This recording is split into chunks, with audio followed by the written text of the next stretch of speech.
Alô pessoal, sejam bem-vindos ao nosso canal e hoje eu quero refletir com você sobre mais um conto ou novela de Guimarães Rosa. Dessa vez trata-se de Buriti, uma novela publicada no Corpo de Baile em 1956, com algumas curiosidades para a gente começar. Buriti é um nome de um bairro famoso de Belo Horizonte e, segundo informações que eu obtive, foi por causa do Guimarães Rosa. Apesar de lá no bairro Buriti não ter o Buriti, a diretora de planejamento na ocasião, na Prefeitura de Belo Horizonte, sugeriu esse nome. Hoje é um dos bairros importantes de Belo Horizonte, o bairro Buritis. A novela Buriti está escrita aqui na Noites no Sertão, do Sertão, e ela é um conto de amor, um conto bastante erótico, onde cada personagem tem o nome dele, já indica uma situação bastante interessante. A novela fala da visita de Miguel, e como eu já falei para vocês aqui em outros vídeos, o Miguel talvez seja o mesmo Miguelim de Campo Geral, que vai voltar agora já como um médico veterinário formado e vai vacinar o gado na fazenda Buriti, Buritibom, passa na fazenda Grosstimã e vai também rever as antigas paixões, o antigo amor, qual seja de Maria da Glória, também chamada de Glorinha. E nessa novela nós temos alguns personagens bastante interessantes. Nós temos nessa novela talvez o primeiro, mais importante personagem, em torno do qual tudo gira, que é o Ioliodoro. E o Ioliodoro, ele tem como filhas a Maria Beú, que de acordo com o texto ela é feia, ela é rezadeira, ela é mal-humorada. E o oposto de Maria Beú é a Maria da Glória, que é bela, erótica, puxou paz, sensual, radiante. Tem a Leandra, também chamada de Lalenha, que essa é nora do Ioliodoro. É uma jovem da cidade, bonita, e contrasta com a realidade das pessoas do sertão. Ela é casada com Irvino. Irvino também é filho de Ioliodoro. Só que o Irvino se separou dela e juntou-se com outra mulher. E tem o Ísio, Ioísio, que é filho do Ioliodoro. Esse é amaziado com uma ex-prostituta, Janina. Então nós temos aqui alguns personagens interessantes, duas filhas do Ioliodoro, uma nora, dois filhos, um separado da esposa, que é a Lalina, o outro vive com uma ex-prostituta, que é o Ioísio. Temos também na novela um personagem curioso que ele não dorme à noite, ele fica escutando os sons da noite, que é o chefe Zequiel. Nos livros do Guimarães Rosa, quase sempre aparece aí um lunático, um homem fraco da cabeça, um doido. E ele alimenta fantasias que alguém virá para matá-lo, então ele não dorme à noite, ele escuta. O texto fala que ele é capaz de escutar a minhoca se locomover no coração da terra. Temos a pessoa do inspetor, que é um agregado da propriedade, e a sua mulher, Dona Dionéia. ela é uma das amantes de Oliodoro. E Oliodoro também tem outra amante, que é Alcina, uma mulata trazida para o deleite de Oliodoro da Bahia, uma das suas mulheres exatas. E a novela gira em torno de uma árvore que, na verdade, é um falos, né? Que é o buriti grande. O buriti grande, ele se destaca das outras árvores. Que, na verdade, o buriti é o próprio Ioliodoro. O nome do Ioliodoro é Liodoro Maurício Faleiros. O nome científico do buriti é Maurícia. Então, o Liodoro é o buriti. E Faleiros, que vem de falos, em torno do qual tudo gira. Ele é um homem que ele consegue manter ordem na casa, ele mantém as suas mulheres exatas, porque ele ficou viúvo, e mantém as filhas, e ainda é uma referência em toda a região. Inclusive o buriti grande, que seria assim, um lado masculino, né, da história, ele está próximo ao brejo do umbigo, que seria o lado feminino da história. E em torno do buriti grande tem até assim rituais, como se fossem rituais mesmo para acasalamento. E tem inclusive uma pesquisadora, uma autora, que relaciona o buriti grande com a figura mitológica dos indígenas do Amazonas, que é a figura do Curupira. Porque o Curupira é esse ser mitológico, né, do Amazonas, e uma das características do Curupira é que ele tem um pênis descomunal, e ele bate com o pênis nas árvores para ver se as árvores estão com a saúde boa ou não.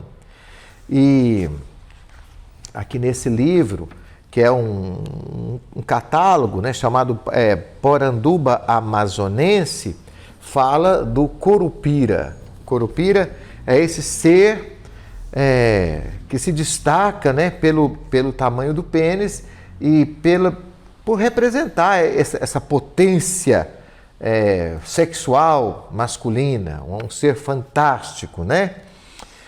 E o que acontece é que o Miguel, ele vem, depois de adulto, visitar essa fazenda e rever seus antigos amores. E aí às vezes o romance ou a história acontece com a fala do narrador, às vezes acontece em terceira pessoa, tem hora que você não sabe direito se é o narrador, se é o autor que está falando.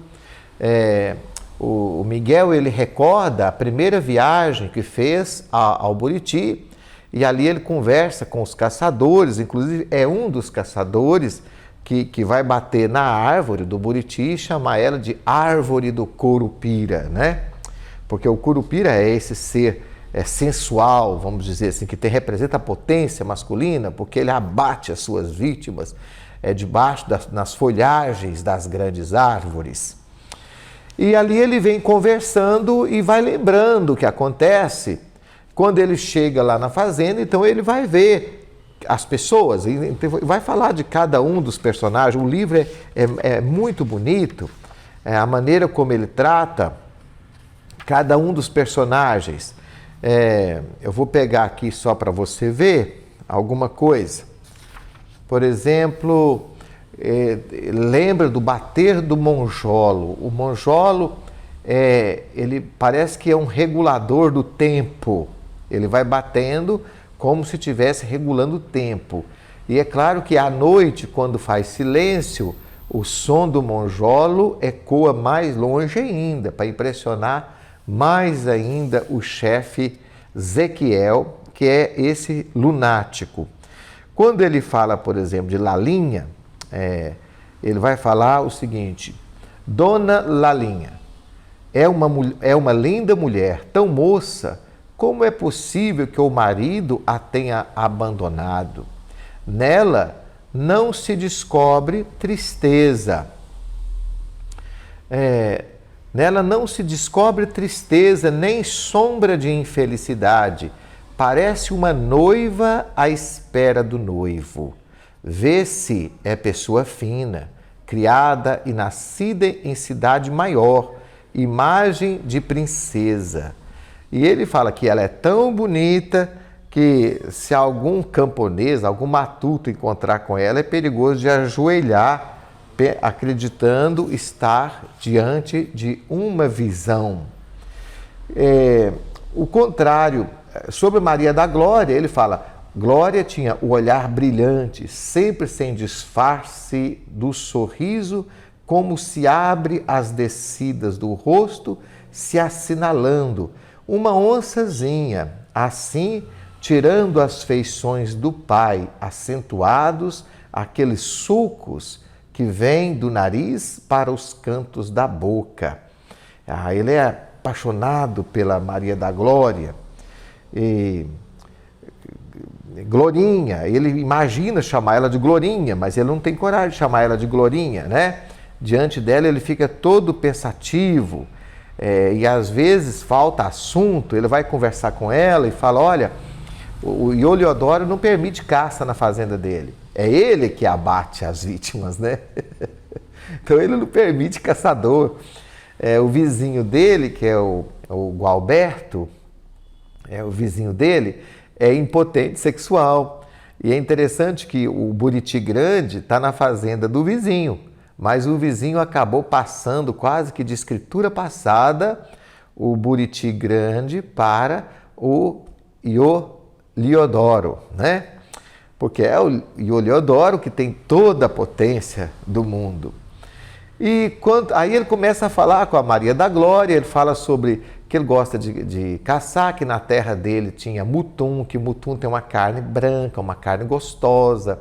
E a Maria da Glória fica calada, depois ela fala: não, aqui também tem mutum, você pode voltar aqui para você caçar. Aquela coisa de quem está arranjando desculpa para poder namorar, né? Com relação a Maria Beú, então ele fala, ela é desditosa, magra, parecendo uma velha. Maria Beú reza quase todo o tempo. Agora mesmo, de certo, está rezando, recolhida no quarto. Bicho do brejo. Bicho do brejo? Não, Dona Glória, eu acho que é pássaro. Aí ele vai conversar com a Dona Glória, que é a Glorinha, né? A Glorinha é bela.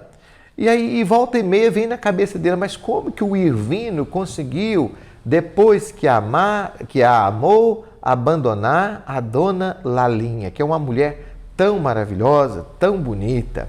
E a Glorinha fala: quem sabe, você parece com meu irmão, você também é namorador.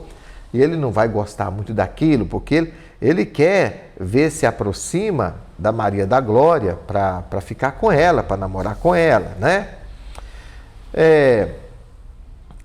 E aí, quando a Maria da Glória pergunta pela família dele, do Miguel, ele fala: não, eu tive um irmão mais moço do que eu, e morreu ainda menino, um irmãozinho, eu digo. Aqui é a morte do Dito, do livro Campo Geral. Então, lembrando que o corpo de baile, os personagens, eles voltam na novela seguinte, né? É um conjunto de 7 novelas e começa aí com o Campo Geral. Então, o Miguelin sofre muito com a morte do Dito. E agora, já adulto, como o doutor Miguel, conversando com a Maria da Glória, ele vai falar: não, eu tive um irmãozinho, mas ele morreu e eu sofri muito com a morte dele, né? Então aí a conversa continua, né? O chefe Ezequiel está sempre por ali, observando, ele escuta até aos fundos da noite, escuta as minhocas dentro da terra, assunta, o que tem de observar. Para ele, a noite é um estudo terrível. E aí ele vai lembrando da primeira viagem e tal, tem a sabedoria dos caçadores, os caçadores vão falar como que a paca foge do caçador, quando ela nada rio acima, quando ela nada rio abaixo, certo? E vai falar das aventuras de Cássia. Então, falando aqui, refletindo sobre o Ior Irvino, eles acreditam que ou ele enfraqueceu do juízo para deixar a dona Lalinha, ou é feitiço, é coisa feita. Ior Liodoro era um homem punido pelos bons costumes, com virtude estabelecida, mais forte que uma lei na sisudez dos antigos.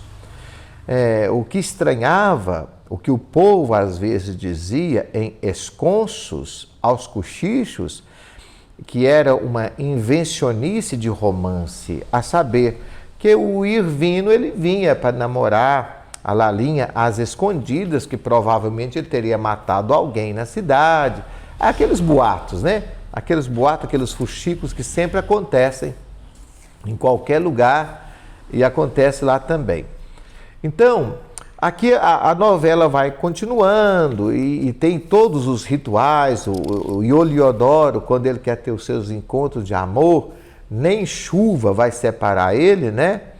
E ele sai para ter seus encontros de amor e aí a novela segue a sua história até que depois o Miguel volta e antes de voltar ele passa na fazenda Gruximã, aí a esposa do Gualberto fica doida, ele segue para a fazenda, lá na fazenda a Maria Beú morreu, o chefe Ezequiel melhorou a sua doença, a Lalinha ficou sabendo que o Irvino arrumou um filho com a outra, aí ela acabou se deitando com o Ior Liodoro, né, que não foi irresistível, o sogro, no caso, e a Glorinha ficou com o Gualberto, mas depois o romance termina com os dois, o Miguel e a Glória. É uma história muito bonita que vale a pena a gente conhecer, né? E vale a pena também a gente observar muito os nomes que aparecem na novela. Essa autora aqui, que é Ana Maria Machado, ela fez um estudo só sobre os nomes.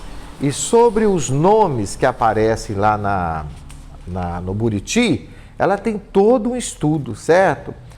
Ocupando boa parte, por exemplo, a analisar o nome do Ior Liodoro, porque Heliodoro é o Sol.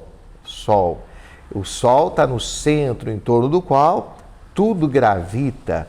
Assim é Ior Liodoro, representado pelo Buriti grande, que chama atenção, que tudo gira praticamente em torno do Buriti grande. E aí ela vai analisar, né, o nome dele, Ior Liodoro. Para ele tudo converge. Ele é como se fosse o centro do universo. Liodoro é Heliodoro, sol de ouro, centro do sistema em torno do qual gravitam a família, os agregados do Buriti grande. Lio é também radical, que indica liso. Liodoro é liso e duro, pois liso e duro com roliço, essa palavra aparece no texto, também falando sobre o Liodoro, são características insistentemente disseminadas pelo texto, num dos vários desdobramentos desse nome. Lio é ainda um feixe, vínculo a articular entre si os diversos personagens e acontecimentos da trama.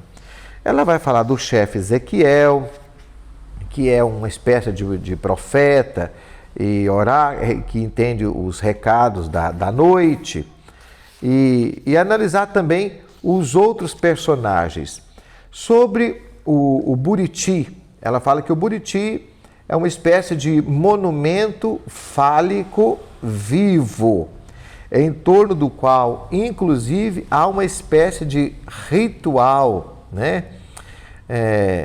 uma cerimônia pagã em que as mulheres bailariam em volta da palmeira, um monumento fálico vivo, e a coroariam de flores, numa reunião feminina, a qual só está ausente Maria Beú, justamente a única mulher do mundo do Buritibom e de suas redondezas, a não ser marcada pela sexualidade, mas pelo contrário, é definida pelo truncamento e pela negação do sexo. Porque a Maria Beú é tudo isso, né? E quando o caçador bate na árvore, ele fala, isso está no texto também, e bonito bão a sunga, palmeira do Curupira. Foi o chefe Ezequiel que disse isso rindo, como curupira que brande a mêntula, é o pênis, né? Desconforme, submetendo as ardentes jovens na cama das folhagens debaixo do luar. O chefe falava do Buriti grande, como se fosse um antiquíssimo homem de botas. E aí ela vai continuar fazendo a análise dos personagens. Sobre a Maria Beú, por exemplo, ela é feita apenas de beatice, sem as marcas de beatitude, sem felicidade, sem alegria, por oposição à sua irmã, que é a Maria da Glória. E Maria Beú murchara antes de florir, não conseguira formar a beleza que lhe era destinada. A coincidência da forma Beú com o nome das 3 mulheres que antigamente acompanhava a procissão do enterro é uma coisa interessante. Isso vem confirmar que a associação de Maria Beú com a morte, as orações, o passado, a manutenção da ordem social e familiar estabelecida.